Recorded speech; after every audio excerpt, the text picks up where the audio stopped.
We'll continue now with the topic of scaling with Florian Schaudel, who is partner and managing director at Accenture, where he is responsible for data-driven transformation and consulting services across Europe. Happy to have you here and tell us about scaling AI from experimentation to transformation. You're welcome.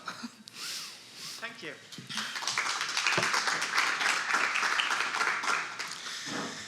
Yes, scaling AI seems to be one of the common themes of not only our meeting here, but our times.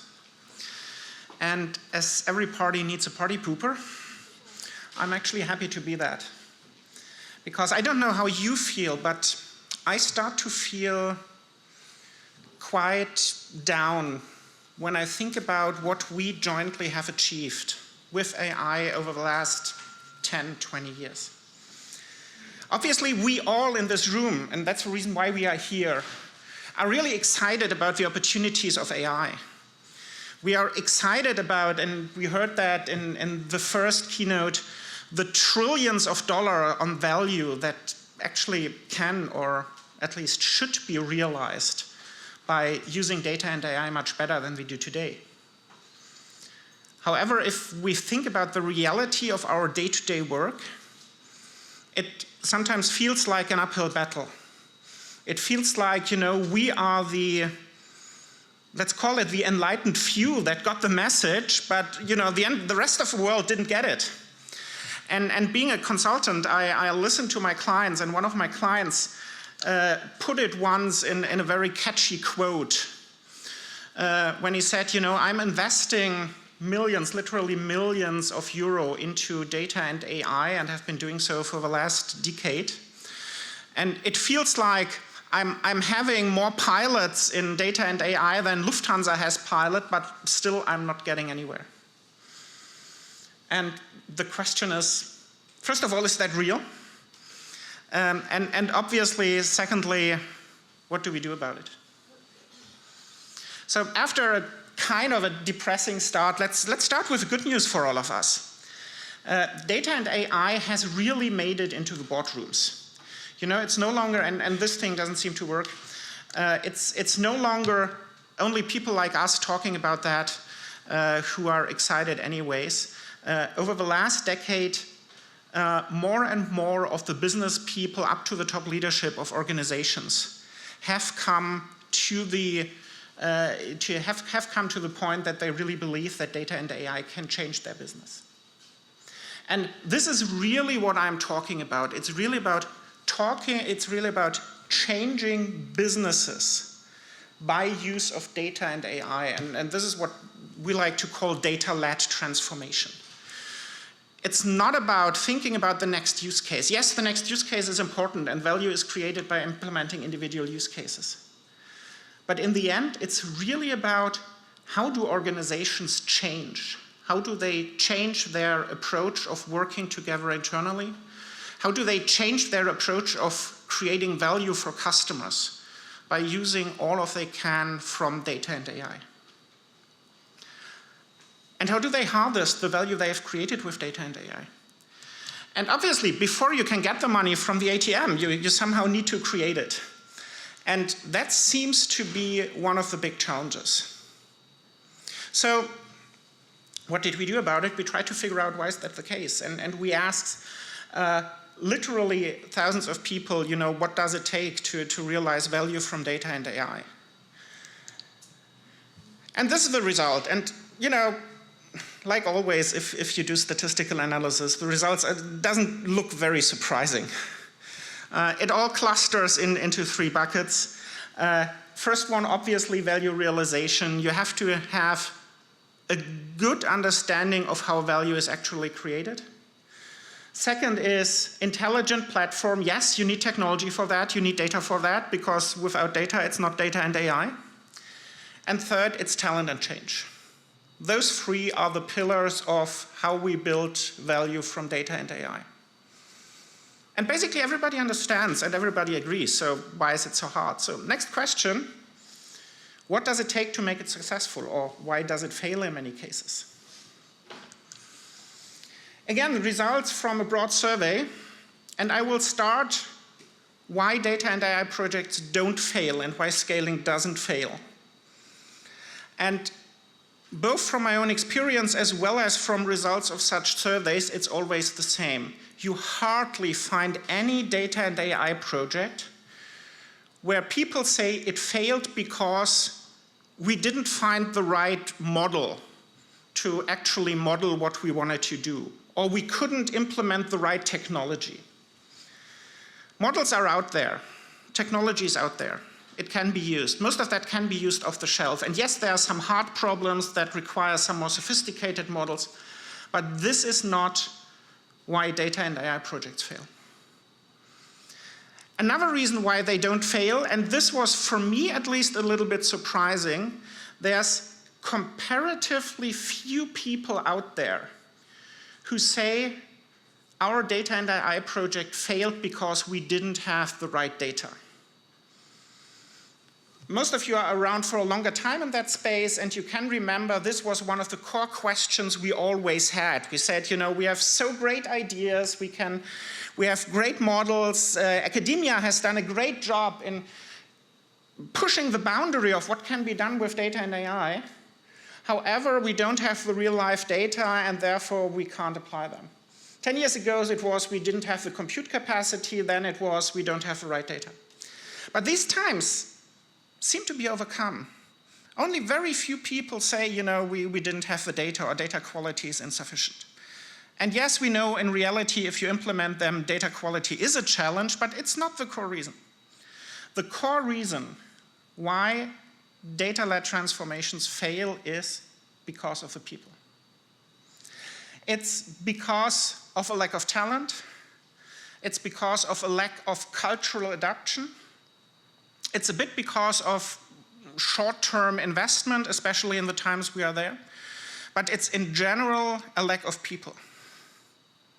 And just to be very precise, and I know, you know, many of you are data people and we tend to be very precise, I consciously didn't say and don't say on any of my charts due to a lack of data, AI, or tech people, or due to a shortcoming in culture or adoption in the data, AI, and tech space. Because yes, undoubtedly it is a challenge to attract and retain the right data and tech talent. But it's even more of a challenge, and in most organizations, to be honest, an untapped challenge so far, to find the right people outside of the core data and AI organization, in the businesses, in finance, in HR, where the users of those technologies should be, which have the right mindset and the right basic capability to really make sense of the great things we create for them. Therefore, from our point of view, one of the key elements of every data-led transformation is the right organization. A clear talent strategy. A clear talent strategy far beyond your data and IT shop. Again, typically, you know, if we start, and we have all started dozens of such projects, we start about, you know, what do we want to do, which is the domain? Yes, we need a domain process expert. We have an idea of what kind of technology we will use, so we need experts for that technology, and we need some data people. And if we think really broad, we also think about, yes, we need somebody from infrastructure to make it happen and to get all the cloud configuration right to implement the model. And if we think really broad, we staff some change person on our team. Because somebody told us change is important, and yeah, let's add them to the team, and we actually hope that they understand what we are doing, and then they can do their magic and do some change. And that's where failure starts. Because we should think the other way around. We should think about what talent do we need at every part of the organization to make change happen. We should think about which people do we need as users of our technology that then can really realize the value of the tools we provide them with. And we should think about how can we enable the people we have And let's face it, we tend to be not really good at that. Because, you know, we are scientists. We have done that since university. Some of us have done that since school. We understand all of that. And yes, sometimes we feel a little bit better than the others because they are just too stupid to get it. It's so obvious. But for most people, it's not. For 95% of the people in your organization, it's all but obvious. And I would say in most organizations, more than half of the people are actually scared about the things you tell them. We just heard a great speech about the role of trust.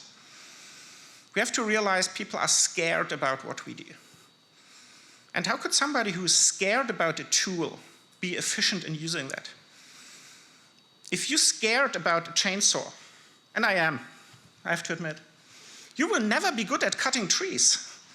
You can't be a lumberjack and being efficient at that if you're scared about a chainsaw. And even if there is some engineer manufacturing the best and most efficient chainsaw in the world, if you put it into my hand, it's useless. And therefore, rather than finding the next chainsaw engineer, find somebody who can help me to overcome my fear and to understand what I can do with a chainsaw and how I can use that to be efficient at cutting the trees in my garden. And this is what good organizations actually do. They think about how can we, rather than having these people sitting around in our project meetings, mostly standing in our way because they don't really get what we are talking about, how can we bring the things we want to do to them? Just some more or less random examples. Data marketplace. Yes, I guess most of your organizations have data marketplaces in place. I have had discussions with heads of data and analytics who said, we have a great data marketplace. We have installed a completely new Jira system, and everyone can go on that and see what we have, and you can look at all the schemas. Everything is public. Everyone can go there. Find the mistake. How many people in your organization outside the IT know what Jira is? Not talking about, using it actually. So finding ways, and this is why I call it Spotify approach, finding ways of bringing that intelligence to people in a way that they actually can use that is important for our success. It's important for their success as well, but it's also important for our success. Data literacy. And I really mean talking to people and educating them on the words we use, educating them on the basic methodology. No, they don't have to understand how the model's actually built. There's great low-code, no-code tools that lower the bar for non-data people to interact with them. But in order to being able to interact, you need some basic literacy. And you need the impression of being taken seriously by the data people. And looking at myself, sometimes, yes, this is a challenge. And same with hackathons. The best thing for those of you who are working in large organizations and in the data shops of those organizations, one very pragmatic thing you might want to do is do, in 3 or 4 weeks from now, a hackathon with some of the people who should use your tools. And it's not, a hackathon of the type, I get some geeky Pixar box type developers into a room, great IDE, and they should do great things. But just give them what's already there. Have laptops set up with the low-code, no-code environment you have, with the analytics tool you have out there, and do nothing else but observing them how they use it. And I don't make a survey because it's getting embarrassing, but if I ask data people how often they have actually done nothing different but watching the actual users on how they use the tools they have created, the result is embarrassing. because we simply think that our models are so good, you know, and self-explanatory. One of the worst words one can use, it's self-explanatory. Yes, it's self-explanatory for one with a PhD in data and analytics. and he will actually value how easy it is. But it's not self-explanatory for the ordinary worker, even for the ordinary white-collar worker. So it takes the entire crew, not only the pilot, to get the plane to the destination. And therefore, if you think about how to transform organizations with data and analytics, start with thinking big. Start with including everybody who is involved in creating the value. The biggest mistake we all make far too often is we start data and analytics projects as a data and analytics project. And we find cool data and analytics people running it. And I said earlier, yes, then we start about thinking we need a user council. We need to have something which is separate from our project, as far away as possible, because they are actually in our way. But we need them, and yes, we can ask them once in a while, you know, how great we are. And we need some change managers. But that's the wrong way. The right way is think transformation. If you want to transform the company, you have to do a transformation. And a transformation is not done by a pilot, it's done by the entire company. 6 simple questions to ask yourself on your next data transformation to make sure you're set up in the right way from the very beginning.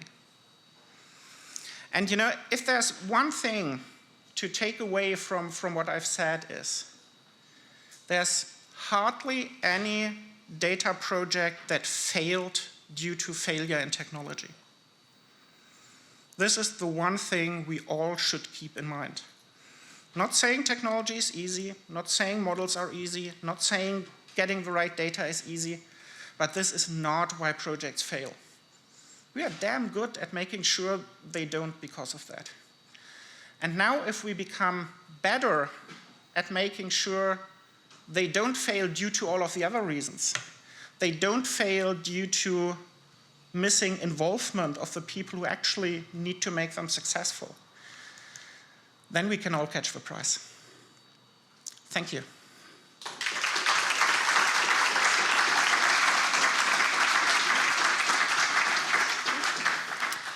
Thank you so much, Florian. I think we have like half a minute for a quick question.